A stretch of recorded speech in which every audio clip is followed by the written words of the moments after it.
ചിങ്കുവാൻമയുടെ ഇന്നത്തെ വീഡിയോയിലെ നല്ലൊരു സ്നാക്കിന്റെ റെസിപ്പിയാണ് കേട്ടോ. അപ്പോൾ നമ്മുടെ കുട്ടികളൊക്കെ സ്കൂൾ വിട്ട് വരുന്നതിന് മുന്നായിട്ട് എല്ലാവർക്കും തയ്യാറാക്കി എടുക്കാൻ പറ്റുന്ന നല്ലൊരു ടേസ്റ്റി റെസിപ്പിയാണ് കേട്ടോ.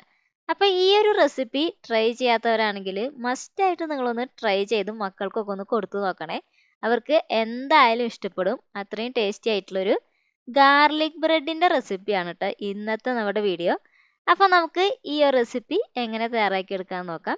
അപ്പോൾ അതിനായിട്ട് ആദ്യം തന്നെ ഒരു പാത്രത്തിലേക്ക് 1 കപ്പ് മൈദ ഒന്ന് ഇട്ട് കൊടുക്കാം കേട്ടോ. പിന്നെ ഇതിലേക്ക് 1 ടേബിൾ സ്പൂണോളം പഞ്ചസാര ചേർത്ത് കൊടുക്കാം. അതുപോലെ തന്നെ 1 ടീസ്പൂൺ ഈസ്റ്റും പിന്നെ അതേ വളരെ കുറച്ച് ഉപ്പൊന്ന് ഇട്ട് കൊടുത്താൽ മതി. പിന്നെ 1 ടേബിൾ സ്പൂൺ ബട്ടർ ഒന്ന് ഇതിലേക്ക് ഒന്ന് ചേർത്ത് കൊടുക്കുന്നുണ്ട്. അങ്ങനെ ഇതൊക്കെ ചേർത്തിട്ട് നന്നായിട്ട് തന്നെ ഒന്ന് മിക്സ് ചെയ്തെടുക്കാം.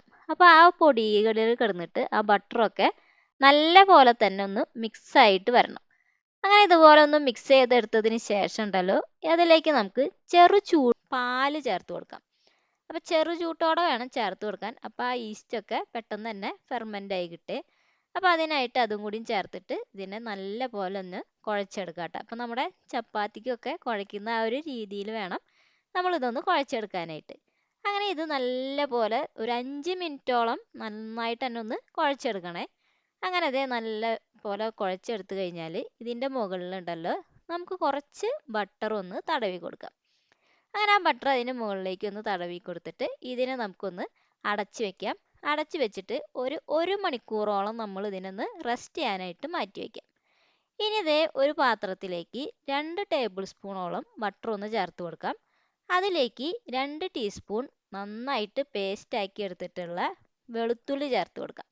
പിന്നെ ദേ 1/2 ടീസ്പൂണോളം പെപ്പർ ഉണ്ടല്ലോ അത് ചേർത്ത് കൊടുക്കാം. പിന്നെ 1/2 ടീസ്പൂണോളം ഒറിഗാനോ പിന്നെ ഇതിലേക്ക് കുറച്ച് ഉപ്പും കൂടി ചേർത്തിട്ട് നല്ല പോലെ ഒന്ന് മിക്സ് ചെയ്തെടുക്കാം കേട്ടോ. അപ്പോൾ ആ എല്ലാ ഇൻഗ്രീഡിയൻറ്റും ആ ബട്ടറിലൊക്കെ പിടിക്കത്തക്ക രീതിയിൽ നല്ല പോലെ ഒന്ന് മിക്സ് ചെയ്തെടുക്കാം. ഇനി ഇതേ നമ്മുടെ 1 മണിക്കൂറൊക്കെ കഴിഞ്ഞിട്ടുണ്ട്. ഇനി നമ്മുടെ മാവ് ഇതേപോലെ വീണ്ടും നന്നായിട്ട് തന്നെ ഒന്ന് മിക്സ് ചെയ്തെടുത്തതിന് ശേഷം ഇതിനെ നമുക്കൊന്ന് പരത്തിയെടുക്കണം. അപ്പോൾ നമുക്കൊരു ചപ്പാത്തി പലകയുടെ മുകളിലേക്ക് വെച്ച് കൊടുക്കാം. എന്നിട്ട് ഇതിൻ്റെ മുകളിലേക്ക് കുറച്ച് മൈദ ഒന്ന് തൂവി കൊടുക്കുന്നുണ്ട് കേട്ടോ. എന്നിട്ട് ഇതിനൊന്ന് ഇതേപോലെ ഒന്ന് പരത്തിയെടുക്കുക. അപ്പോൾ അതിൻ്റെ അപ്പുറത്തെ സൈഡിലും കുറച്ച് മൈദ ഒന്ന് തൂവി കൊടുത്തതിന് ശേഷം വീണ്ടും നമുക്ക് നന്നായിട്ട് തന്നെ ഒന്ന് പരത്തിയെടുക്കാം. അപ്പോൾ നമ്മൾ ചപ്പാത്തിയൊക്കെ പരത്തുന്ന അതേ രീതിയിൽ തന്നെയാണ് കേട്ടോ ഇതും പരത്തിയെടുക്കേണ്ടത്. പിന്നെ ഇതിൻ്റെ തിക്നെസ് എന്ന് പറയുന്നത് ഇതിന് കുറച്ച് തിക്കായിരിക്കണം. ചപ്പാത്തിയുടെ പോലെ വളരെ നൈസ് ആവാനായിട്ട് പാടില്ല. അപ്പോൾ ആ ഒരു തിക്നെസ് അത്യാവശ്യം ഒരു തിക്നെസ്സിൽ തന്നെ ഇതിനെ പരത്തിയെടുത്തിട്ട് ഇതേപോലെ ഇതിൻ്റെ സെൻറ്ററിൽ വെച്ചിട്ട് നമുക്കൊന്ന് കട്ട് ചെയ്തെടുക്കാം. അങ്ങനെ ഇതിനെ നമ്മൾ 2 ഭാഗമായിട്ടാണ് തയ്യാറാക്കി എടുത്തിട്ടുള്ളത്. അങ്ങനെ ഒന്ന് കട്ട് ചെയ്തതിന് ശേഷം ഒരു ട്രേയിലേക്ക് ഇതിനൊന്ന് മാറ്റി വയ്ക്കാം. അപ്പോൾ നമ്മൾ ആദ്യം തന്നെ ആ ട്രേയിൽ ഒരു ബട്ടർ പേപ്പർ വെച്ചിട്ട് അതിൻ്റെ മുകളിലാണ് ഈ ഒരു മാവ് വെച്ച് കൊടുക്കുന്നത്. എന്നിട്ട് ഇതിൻ്റെ മുകളിലേക്ക് നമുക്കുണ്ടല്ലോ നേരത്തെ മിക്സ് ചെയ്ത് വെച്ചിട്ടുള്ള ആ ഗാർലിക്കും അതുപോലെ തന്നെ ബട്ടറൊക്കെ ഉണ്ടല്ലോ ഇതിൻ്റെ മുകളിലൊന്ന് സ്പ്രെഡ് ചെയ്ത് കൊടുക്കാം. അപ്പോൾ അതിനെ നല്ല പോലെ തന്നെ അതിൻ്റെ മുകളിലേക്ക് ഒന്ന് സ്പ്രെഡ് ചെയ്തെടുക്കണം കേട്ടോ.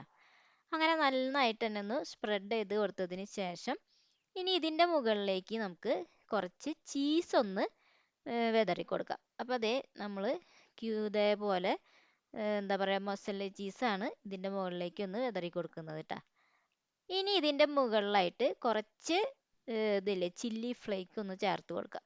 അതൊക്കെ നമ്മുടെ കുട്ടികൾക്ക് എരിവ് ഇഷ്ടമുണ്ടെങ്കിൽ മാത്രം ചേർത്താൽ മതി, അല്ലെങ്കിൽ ഒറിഗാനോ മാത്രം ചേർത്ത് കൊടുത്താലും മതി. ഇനി നമുക്ക് ഇതിനൊന്ന് ബേക്ക് ചെയ്തെടുക്കാം. അപ്പം ഞാനിവിടെ ഒരു 150 ഡിഗ്രി സെൽഷ്യസിലാണ്, അതും 5 മിനിറ്റോളം പ്രീ ഹീറ്റ് ചെയ്ത ഓവനിൽ ഒരു 25-30 മിനിറ്റോളം വേവിച്ചെടുക്കുന്നുണ്ട് കേട്ടോ. നിങ്ങൾക്ക് ഇനി ഓവനൊന്നും ഇല്ലാത്തവരാണെങ്കിൽ സാധാരണ നമ്മൾ അടുപ്പത്ത് വെച്ചിട്ട് കേക്കൊക്കെ ബേക്ക് ചെയ്യില്ലേ അതേ രീതിയിലാണെങ്കിലും ഇതൊന്ന് ബേക്ക് ചെയ്തെടുത്താൽ മതി. ഇനി നമുക്ക് ഇതേപോലെ ഒന്ന് കട്ട് ചെയ്തൊക്കെ ചെയ്യുന്നുണ്ട്. ഇനി നമ്മുടെ റെസിപ്പി ഇവിടെ റെഡി ആയിട്ടുണ്ട് കേട്ടോ. അപ്പോൾ നമ്മുടെ കുട്ടികൾക്കൊക്കെ തയ്യാറാക്കി കൊടുക്കാൻ പറ്റുന്ന നല്ല ടേസ്റ്റി ആയിട്ടുള്ള ഒരു ഗാർലിക് ബ്രെഡിൻ്റെ റെസിപ്പിയാണ്. അപ്പോൾ നമുക്ക് ഇതേപോലെയൊക്കെ ചെയ്ത് കൊടുക്കുകയാണെങ്കിൽ കുട്ടികൾക്കൊക്കെ നല്ല പോലെ തന്നെ ഇഷ്ടപ്പെടുന്ന റെസിപ്പി ആയിരിക്കും. അപ്പോൾ എല്ലാവരും ഇതൊന്നും മസ്റ്റായിട്ടും ട്രൈ ചെയ്ത് നോക്കണം കേട്ടോ. അപ്പോൾ നല്ല സോഫ്റ്റ് ആയിട്ടുള്ള ഒരു ഗാർലിക് ബ്രെഡിൻ്റെ റെസിപ്പിയാണിത്. അപ്പോൾ നമുക്ക് അടുത്ത വീഡിയോ ആയിട്ട് വീണ്ടും കാണാം.